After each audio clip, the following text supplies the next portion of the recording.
தமிழ்நாட்டின் கோவை, சேலம் வழியாக கர்நாடகாவின் பெங்களூரு, கேரளாவின் எர்ணாகுளம் உள்ளிட்ட பகுதிகளுக்கு இயக்கப்படும் வந்தே பாரத் ரயில் சேவையை பிரதமர் மோடி தொடங்கி வைத்தார்.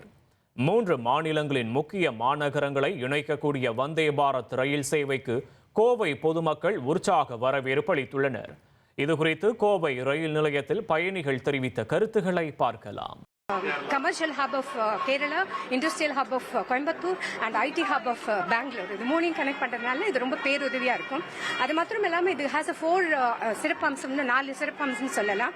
ஒன்று வந்து இதுல வந்து there is a lot of இந்த Wi-Fi connectivity இருக்கு, அப்புறம் ergonomic seats இருக்கு, அப்புறம் வந்து ஒரு புது ஆஸ்பெக்ட் என்னன்னாக்கா ரீஜெனரேட்டிவ் பிரேக்ஸ்னு சொல்லிட்டு கார்பன் எமிஷனை கம்மி பண்றதுக்காக வந்துருக்கோம். பிசினஸ் மேன்களுக்கு கொஞ்சம் சௌரியமா இருக்கு, சேஃபா இருக்கு. இந்த கோல்டு பிசினஸ் பண்றவங்களாம் ஈவினிங் டைம் தான் போயிட்டு இருந்தாங்க. அவங்க வந்து டே டைத்தில் போறதுனால இந்த வந்தே பாரத் ட்ரெயின் வரதுனால பிசினஸ் மேன்களுக்கு கொஞ்சம் சௌரியமா இருக்கு, பொதுமக்களுக்கு கொஞ்சம் சௌரியமா இருக்கு.